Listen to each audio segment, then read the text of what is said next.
Well, good morning, good afternoon, good evening, depending on where you're coming from. My name's Bill Anderson, and we are coming live from the, I have to say, rather warm and sticky Costa del Sol. I checked the thermometer just before I came in, and it's showing about 47 in the sun, but also with about 80% humidity, and it's not pleasant. It really isn't pleasant. I'm delighted today to introduce Veerle Debuerme. Did I get your name right, Veerle? Yeah, that's right. I'm always a bit anxious when a name isn't familiar to me that I get the pronunciation right. Veerle, welcome to Expat Radio. Actually, we're probably not very far away from each other at the moment, are we? No, I think across the road. Across the road, yes, because we're going to be talking about the I'm going to call it the animal refuge for the moment, and we'll talk about what it actually is.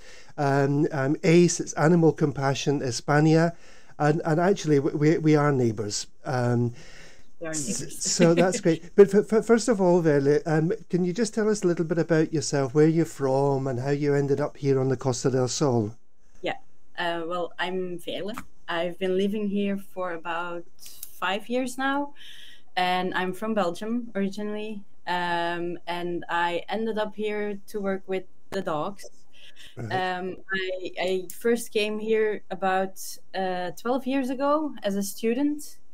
And then after my internship, I started volunteering in Belgium for the association. Right. And now, since 5 years, I'm working here in the shelter. In the shelter, yeah. Yeah. Well, I have to say that we are neighbours. We're literally across the road from each other. And the first dog I got when I was in Spain, actually, they called her the escapist, because she escaped 2 or 3 times from the refuge. She was great at climbing fences, you see. And when I came home, there's this little dog sitting inside my garden. No idea how she got in, but she's sitting at the gate waiting for me. And so that happened twice, because we took her back and she escaped and ended up again. And we took that as a sign that she wanted to come and live with us. She chose you. Yeah. So, we're going to talk a bit about ACE and, specifically the work that you do there. But I think there are some sort of more general questions about Spain and abandoned animals. Okay. There seem to be a lot of abandoned animals. Well, I don't know the whole of Spain, but certainly in the area that we live, a lot of abandoned animals. Is that the case? Yeah, that is the case. There's a lot of, especially now, since it's worse in every country, I think, post-corona. Right. But there's a lot of abandoned animals here. There's a lot of animals on the street, packs of wild dogs, more inland, because here at the Costa del Sol, since we have a lot of tourists coming here, they try to catch them and bring them to shelters as well. So here, the coastal area, we don't see that many, but there still are. But inlands, there's a lot of stray animals, abandoned animals, and fortunately, there's a lot of people that want to help them, either by feeding them, trying to catch them, having them spayed, which is basically the only thing we can do to contain the problem, because if they're spayed, they can't reproduce, and But this seems to be a problem here in Spain in general. Is the idea of having the males either castrated or the females sterilized? Yes, it's almost a cultural thing, isn't it?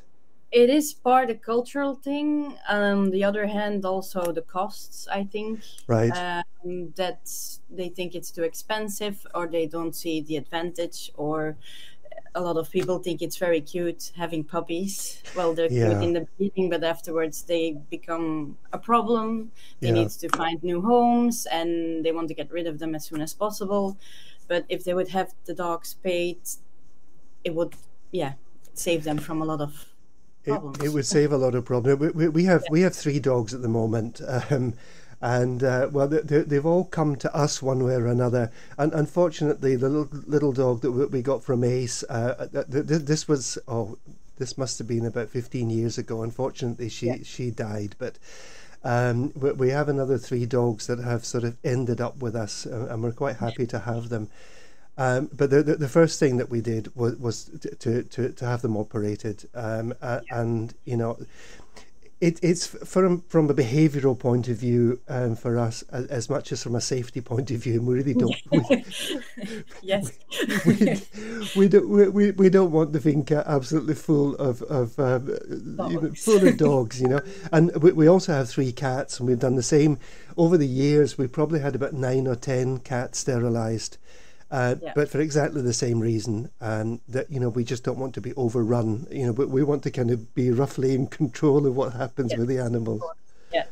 Yeah. It seems to happen to a lot of people living here, that a lot of animals just turn up at their door. So it's quite important to have them spayed. And well, we're very fortunate because you know where we live, and you know, we're in the countryside. We've got a bit of land. It's not huge, but it is big enough for the dogs to just run around in, and they've got space all day and things like that. But actually, the second dog that we have, it came about, I guess, from the situation we're talking about. That I had a meeting in Malaga, and my wife said, "Oh, I'm going to pop into the Corte Inglés and buy some ladies' things, you know." and when she came back after the meeting, she said, "Look what I've got," and she opened the bag, and this little head popped out, and it was an elderly man, probably from the countryside, and his dogs had been breeding, and he was giving away the puppies. Well, at least he was doing something responsible in one sense. And not just abandoning them, you know. But yeah, I mean, you know, when I've tried to talk to certain Spanish people, and I have to say it is more Spanish, but not exclusively, about having our dog sterilised. You see the men's hands sort of gravitating towards his crotch. And it was no, we're talking about the dog, not about you. But that's what you're facing here, isn't it? Yes, it is, because we get a lot of people at the door as well who had an accident between their 2 dogs, and they want us to rehome the puppies, and we always try to convince them to either have the male castrated, the female spayed. 70% out of the times we're successful at convincing them to bring in the female to have her spayed, so that it doesn't happen again. But it's easier to have a female spayed, to convince them to have a female spayed, than have a male castrated. Really? It is. Yes. Although it's a much more invasive surgery than a castration, but it's easier for them, especially when it's the man handing the animals in. But it is and we see it as well if we have Spanish at the door wanting to adopt a dog. A lot of the times they ask for an intact or a not spayed female or male. Yeah. And that's interesting. We only give them out for adoption if they're castrated, and then they don't want them. That happened a lot to us as well. You've got company in the background there, Veerle. No, that's great. It's a kind of sound effects. It makes it real, doesn't it? We have a lot of dogs here. Yeah. So there is this. I think it's a cultural problem. You know, because. Coming from the UK, you know, it was quite normal to have our animals operated, whether it be male or female. But down here, and especially as there are still a lot of people who either live in the countryside down here or are from the countryside, and you know, that seems to be the way of life down in the countryside. You know, you just let your animals breed, and then you think about it afterwards. They just let them do their own, go their own way, do their own thing, and then they'll find a solution if necessary. But it's not always the right solution, because it's easier to prevent it than solve the problem, I would think. But it's it's been an ongoing work for us, for Ace, over 20 years, Yes. trying to, but it's hard. We see it's starting to change. People are more conscious about it, and there's a lot of more people leaning towards adoption than buying a new dog or buying a puppy. Sure. Still, the castration issue is a difficult subject still. Right. I don't know. Yeah, I think it's something cultural. It's hard to convince them to have them spayed. Right. On a different note, I'm thinking about Spain now and how it has traditionally dealt with abandoned animals. And I may be wrong here, but my general understanding of this is that from a state or council perspective, they've been more in favour of killing stations rather than refuges. Is that right to say? Yes, that is right, because us, for example, we don't get any help from the ayuntamiento, from no one, and the killing station does. Right. So, but we try to bring a solution to the problem by offering them to have them spayed, etc., instead of, rather than killing them when there's too much. Right. But the problem of too many dogs or cats comes from not spaying them.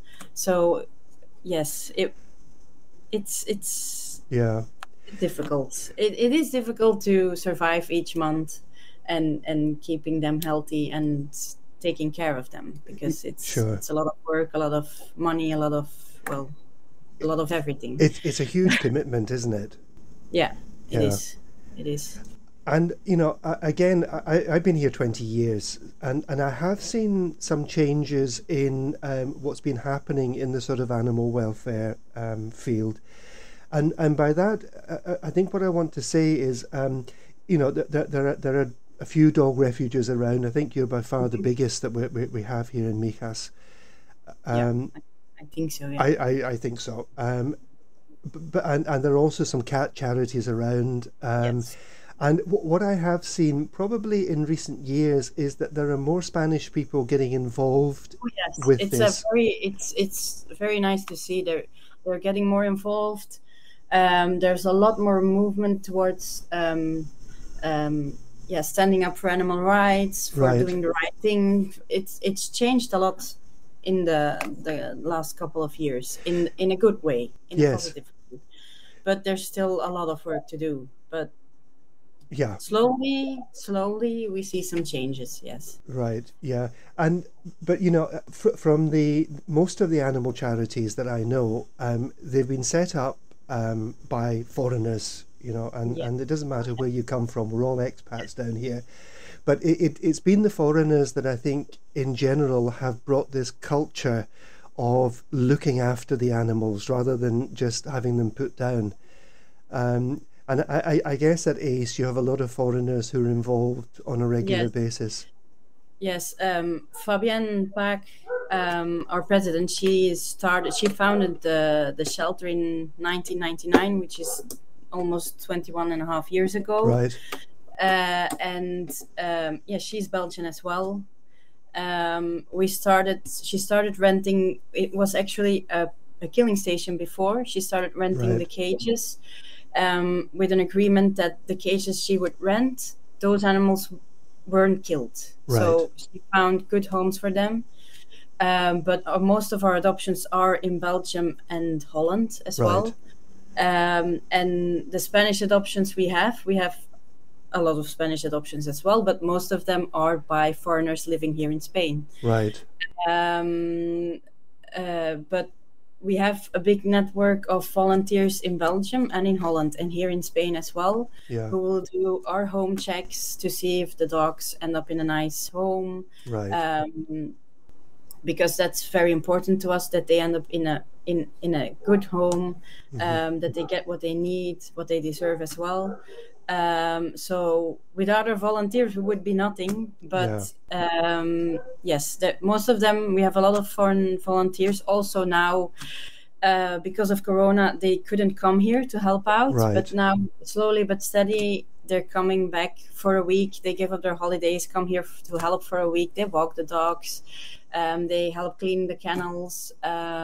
It's very valuable to us and to the animals because it helps us to paint a bigger picture about their character, and it all helps us to find a good home for them.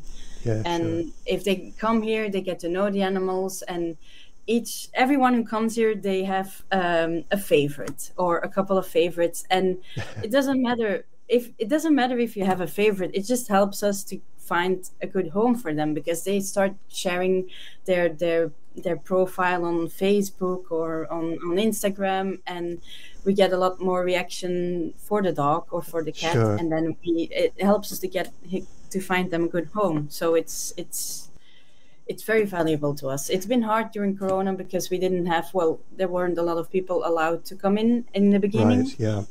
Then because of the foreign volunteers, they couldn't fly out here. I'd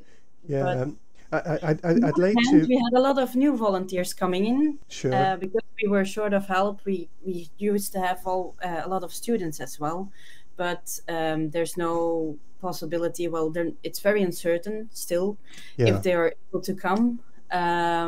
So the schools cancel last minute that they're not able to provide their students the internship that they applied for, so they cancel. So we had very little help. So thanks to we had a lot of new volunteers coming in, helping us out, and that was nice to see as well. Yeah. Because we're going to talk about maybe just a little bit later about what the whole COVID crisis has done to you, but I think it's good that you highlight that it has changed so many things in terms of the way that groups like yours, like ACE, actually operate, and some of the real challenges which you've been facing really because of all of this. So we're going to come and we're going to pick up on that in just a moment. Have you found, I know that a lot of people have been going back to, I'm going to say to the UK, and I don't want to blame Brits here, but I have been conscious, and mainly through social media, that there are people, and please don't think I'm saying, all Brits that leave here and go back do this, but there have been people who have decided they have to pack up and go back to the UK for whatever reason, or maybe back to other countries, I don't know, and have literally just left their animals on the street. Yeah, it is. But it's not the Brits, it's everybody. It's due to Brexit, of course, there's been a lot of changes. People that needed to go back to the UK for whatever reason, abandoning their animals or not finding a different solution for them or not being able to take them with them. But not only that, it's also Spanish that lost their jobs, lost their apartments, lost their homes, and they too abandoned their animals. If there's foreigners leaving Spain to go back to their country, leaving their animals here, it happens. It's been when the first time I came here in 2009. It was an economical crisis as well, there was a lot of abandonment. And then in the years, it got better. Yeah. But now you see it goes up and down. Now there's a lot of abandonment by foreigners as well. Again, going back to their country, not being able to maintain the holiday home they have here or the house they've been living here. They have to go back. Yeah. But it's something we see as well. Yeah. So how often when the first workers or volunteers come into ACE in the morning, do you find animals tied outside? It happens quite often. Mainly when they're left here at the door, they're most of the time puppies left in a crate. Yeah. Tying the dogs to the door, it's been a while, but because there's a lot more people living around here, so they don't. It gets seen by a lot of people. It used to be a bigger problem before, or they throw them over the gate. No. That's happened before as well. Yeah. But the last couple of times, there were always puppies left in a crate at the door. Right. So yeah, that happens. Yeah, and the thing is, if these puppies are very young, it presents a real problem for you guys, doesn't it? Because it's a problem. The level of care and support that they need when they're so small. If they're still so tiny that they need to be bottle fed, then we have to. Yeah, there's a lot of us here who will take one home. Right. Me, myself, and some of my colleagues. I think the last year and a half, we've never had that many foster puppies that need to be bottle fed as before. It's a lot, but it's a lot of work. It's every 2 hours, 2-3 hours you have to get up. After a while, there's more time in between, but it's a lot of work. It is a lot of work. Listen, Veerle, we're going to take a short ad break for the moment, okay? And we'll be back in a couple of minutes and talking a little bit more about ACE and your work there. Okay. Welcome back. I'm Bill Anderson. We're coming live from the Costa del Sol, and my guest today is Veerle Debuerme, who is talking about. You're smiling when I'm mentioning your name. Yeah, I know I probably got it wrong, but I'm sorry. It's okay. It's not bad. It's not bad. Listen, Veerle, we're talking about ACE charity, which is, so for want of a better terms, an animal refuge. I'm saying animals because you were traditionally there for dogs, which we can hear coming in perfectly on cue in the background there. But you also have cats there as well now, don't you?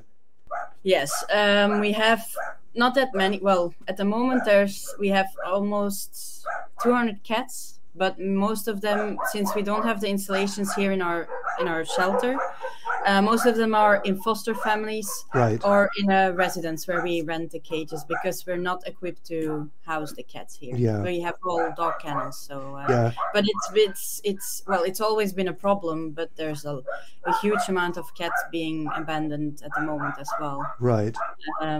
So yeah. And do you think for the same reason as we were talking about earlier, that they just don't get their animals sterilized and the problem is if you have a female cat with a litter, that's 7 more cats, and they have each of their own, if they're all female, another 7 cats, and then another 7, and then you have a huge amount of cats that are living on the street, most of them in need of help. So we try to help by spaying colony cats.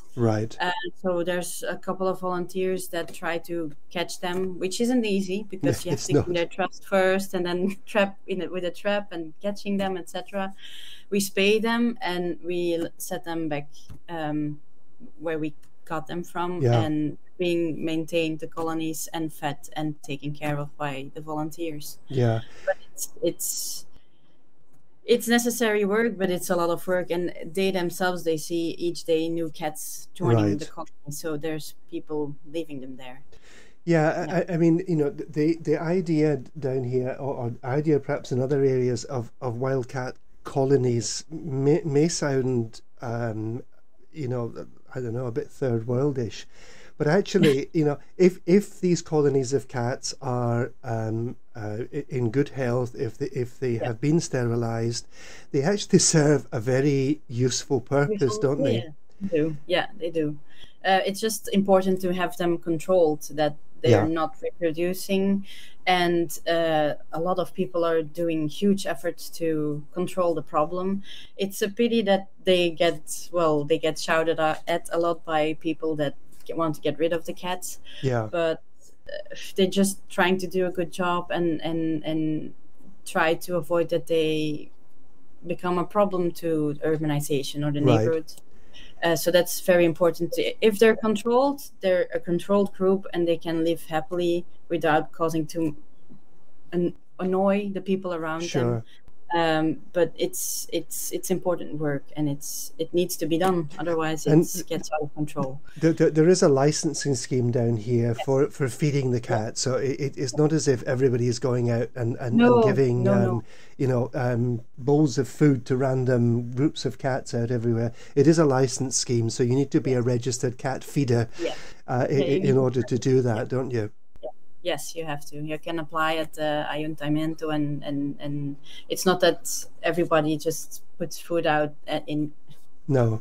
everywhere. It's controlled. Yeah. It's Okay. So a lot of the cats, but because I've seen your facilities, and yeah, I mean, there's no way you could home comfortably 200 cats. It's not no, possible. no. How many dogs do you have at the moment, Veerle? Here at the moment 350, but in 350. yeah 350, and in total we have nearly 500 under our care. But we work together with the shelter in Algeciras as well, and a lot of foster homes. So in Right. total it's 500 dogs, but here in the shelter it's 350. Well, that's a lot of dogs, isn't it? It's a lot of dogs. It's a lot of dogs. Yeah. And when dogs come to you, what kind of condition are they in generally? Sorry. What kind of Sorry. condition? You've got competition there. What kind of condition are they in generally when the dogs arrive at the It, shelter? it depends. It's we get dogs in that are found on the street, dogs that are found next to the road, in very bad condition, malnourished, dehydrated, even worse. But on the other hand, we have people handing in dogs, which is something. Well, I'm here again with COVID, but it's something we've been seeing after this pandemic, Right. that a lot of people they got dogs or puppies because they were allowed to leave the house for a walk. Right. And now life's back to normal. People start working again. The dog is at home alone for quite a while, and they start chewing things, and Yes. now they can't handle their animals anymore. We've seen people handing in thoroughbred dogs, 6 months old, perfectly trained. They just don't have the time for them anymore. So Right. there's a big difference in we have dogs that are in horrible conditions, that are found in the campo, nearly dead, injured, and then we have the other type of dogs that are being taken care They're of being very. looked after. Yeah. Yeah, Yeah. yeah, Well, I have to say, our third dog, which is just a little dog, kind of came via a friend, and she was very well looked after. But it was kind of a situation that you were describing there. Our friend lives in an apartment, a small terrace, and our little Lola, who is very cute, she spent most of her time on the terrace, and yeah, she chewed everything. You yeah, know, just I guess feeling abandoned, and she was very well looked after. Don't get me wrong, and we were having lunch with our friend one day, and she said, "I really need to find someone who can take this dog because I can't look after her properly. She's out at work all day, and her daughter's at yeah, school." And she said, "I'm really fretting for the for the dog's sort of mental health, and." I call my wife Dr. Doolittle because any animal that comes in here, she just said, "Okay, we'll look after it. We'll look after it anyway." So our friend Sarah showed us a photo of this little dog, and I said, "You horrible person! Imagine showing me this photo and expecting us to say no, we can't take her," because she was just so cute. And so Vicky said, "Okay, well, let's give her a couple of weeks and see if she settles down." Within 20 minutes, she was rolling about in the grass. She was playing with our other dog, and we thought, no, she's here to stay. But yeah. um, That's how it goes. it's how it goes, yeah. And she's a great addition because our older dog's getting on a bit now, and she's a bit grumpy. But our middle dog is, he's about 4, I think, and they love playing together. Although he's twice the size of her. Yeah, we So all I think we all ended up here with a dog the yeah, same way. it's really hard not to, isn't it? Yeah, it's hard. Yeah, it's hard to say. It's the difficult side of fostering dogs as well, or cats. for that matter. Yeah. That oh no, they're not staying. They're only foster. There's a fairly large amount of times that I've told my parents when they came here, "Oh, is this a foster?" I said, "Yes, permanent foster. It's not going Yeah. anymore." But this is the thing, if you love animals, and someone once said to me that people that don't like dogs must have a gene missing. Yes, it So, is. It's true. on the occasions we've been over to see Fabienne about various things, I always say to Vicky, "You're not coming." She said, "Yes, I am." I said, "No, you're not coming," because Taking home with us. I'm always frightened that we're going to come home with another dog. Yes. And to be honest, Veerle, I have great admiration for people that can foster the animals, and I really appreciate what they do. I don't think I could do it. Once I've bonded with an animal, I would find it so hard to give it up. It's hard, but there's a limit what you can have in your house, and but it's hard if they leave one of your foster dogs or cats. If they leave, it's hard, especially as you brought up the subject of the puppies that needed to be bottle fed. You've had them in your house for at least 4 months, 4 months. Yeah. It's hard. If they leave, it's hard. It's Yeah. heartbreaking. But they're going to a nice home, and we try to stay in touch with the families, and then you get some news every now and then, and it helps to see them happy running around, and it helps, but it's still hard. I know, and well, our older dog here, so she's about 11, maybe coming on for 12. We actually found her in the bin just across the road from us, with some brothers and sisters, and they were probably about a day or 2 days old. So we took 2 of them, and it was like, see, I have twins. So Yes. it was like having twins again, because we were both up every 2 or 3 hours to feed them and everything. So yeah, and it is when you've gone through that process, you have to be very strong to pass them on, don't you? Yes, it is. Well, some of them stick around, but most of them do. Yeah. So we said we were going to talk about some of the impacts of COVID, and you've already mentioned, Veerle, that you don't get any support, any financial aid from the local authority. Oh. And this isn't because we are a particularly bad local authority. I think that this is pretty general in most parts of certainly Andalusia. I can't really speak for the rest of Spain. So you've got 350 dogs in the refuge. Mm-hmm. How do you feed them? We use on a daily basis almost 200 kilograms of food. Right. Not counting the puppy food. So it's the food, and also people working here, of course, which is necessary, because on volunteers alone, it's not possible. We have a vet working here as well, taking care of all those dogs and cats. I think at a monthly cost of around 35,000 euros. Wow. So that's a lot of money. It's a lot of money. And Yes. and traditionally you would have had lots of regular fundraising events to We had to deal with fundraising this. events. We had either here in Spain or in Belgium or Holland. We had a lot of fundraising events, which helped us a lot. Now, due to the pandemic, nothing was. We couldn't do the big events where people Yeah. would come together and do a raffle or Auctions or auctions. yeah. It wasn't possible. It's you can do some online, but it's not the same as people being together. We've had an event a couple of weeks ago at Bartuta, which was lovely. It was one of since this summer we could do more events, which is very helpful. We got around nearly 2,000 euros, which helps, which is a Of course huge it help. helps, yeah. Yes, and in end of September, on the 25th of September, we have another event at the Legends Bar in La Cala, Right. and we hope to see a lot of people there supporting Sure. us. All the details will be on our Facebook page as Yeah. well.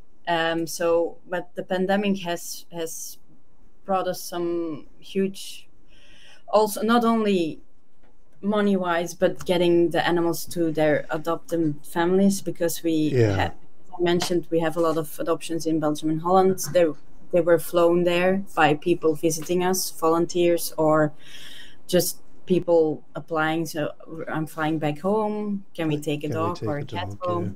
But there weren't any people over on holiday, so we had to look for other ways to get them home. And now they're traveling by truck to Belgium and Holland, but it's much more expensive. Right.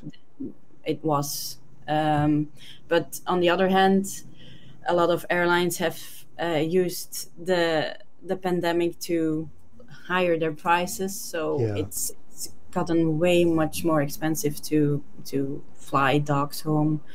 So it's been hard in several ways for us to and head above water. But there have been a lot of people that have kind of come together, haven't there, to try to help. And I know that I've publicised on several occasions that you were looking for donations of food, and other people have said, I'm going to be waiting outside such and such a day. It's very heartwarming to see all the people donating food and towels and blankets. It was very nice. We had hundreds of kilograms of food donated at once that were collected at Lidl and then brought to us, and it was great. It was great. That helped us a lot.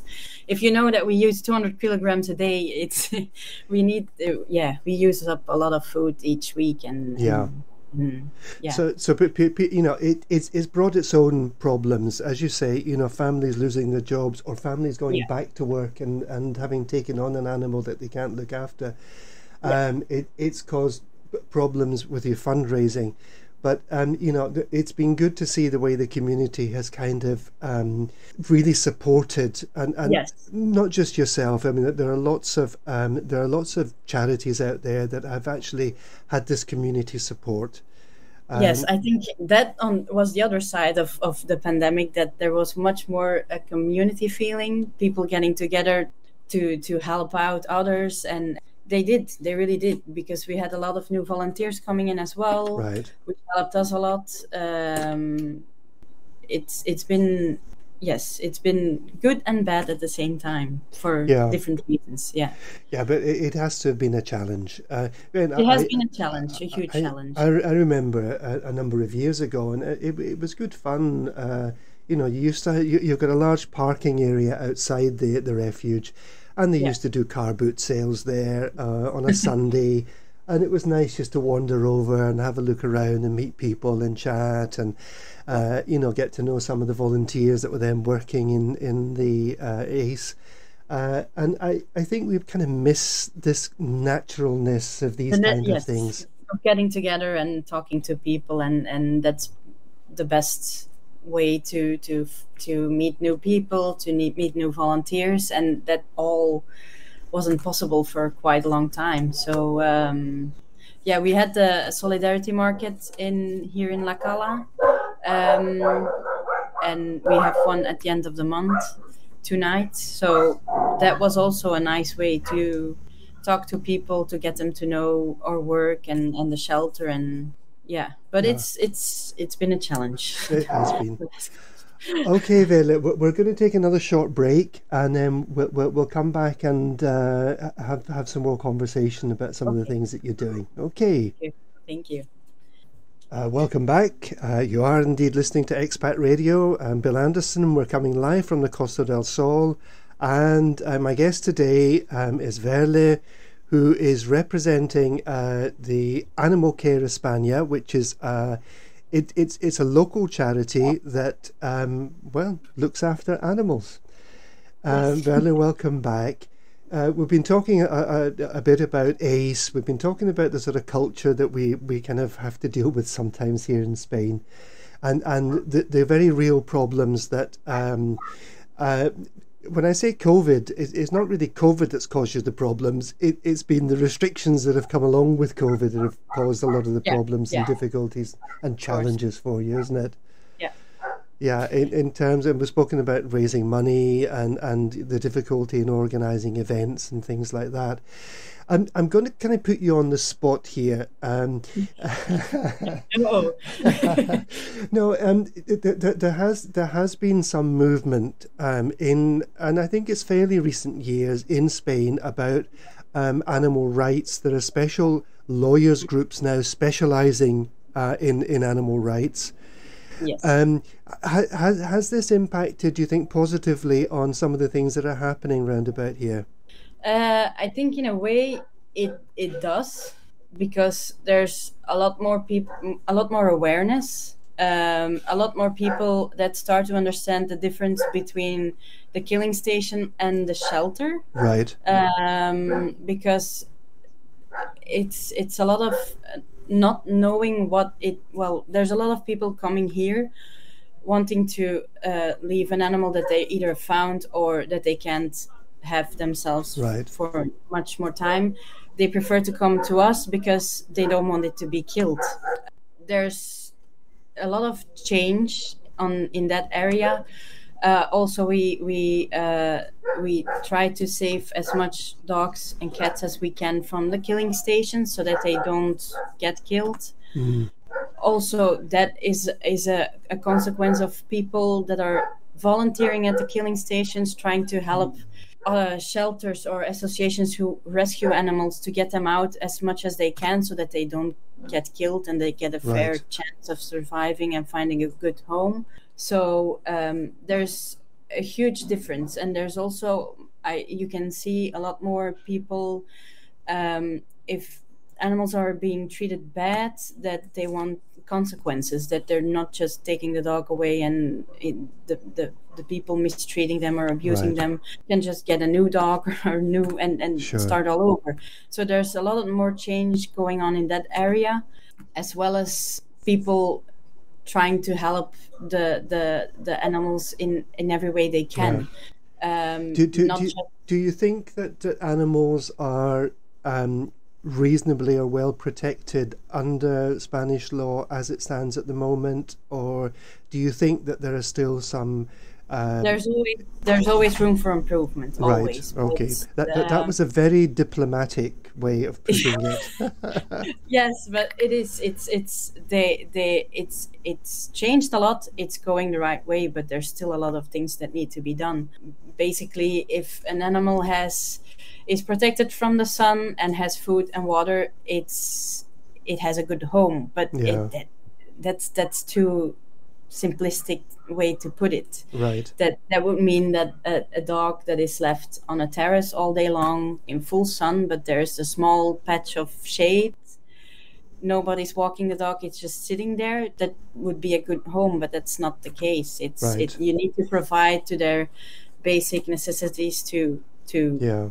be a good dog, cat, or just any animal in general, to be a good owner, a good. Yeah. Yeah. You see, I'm pretty soft when it comes to our animals, especially our dogs. I'm more of a doggy person. My wife that does dogs and cats. I love the cats that we've got, but I'm more of a doggy person, and you know, maybe I humanize them too much sometimes, but you know, it's the company.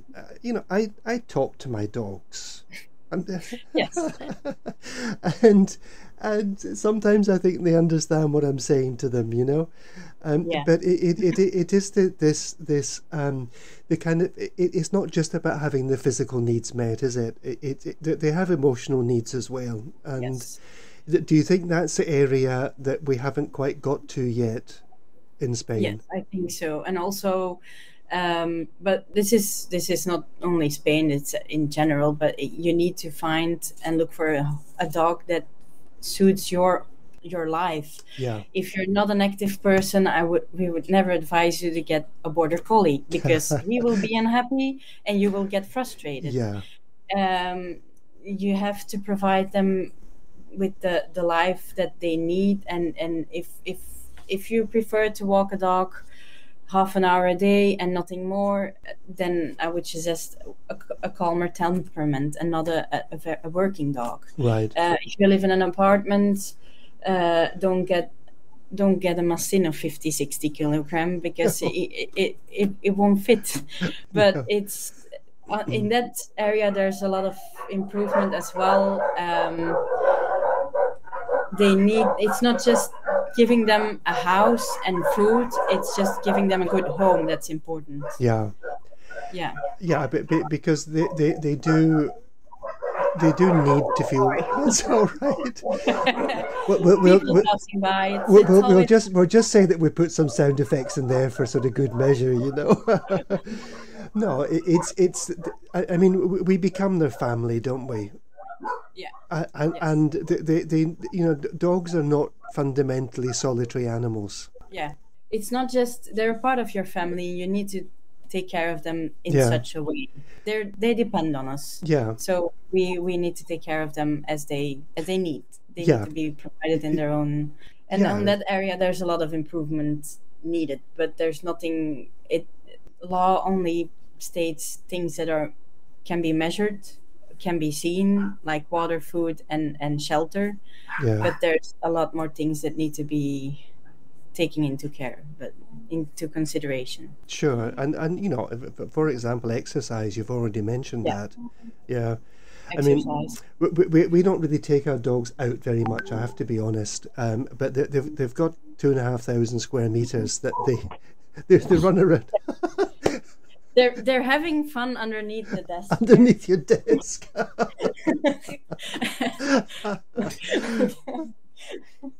What is it they say? You should never do radio, or they said TV, but radio or TV with children or animals, yeah? Or dogs.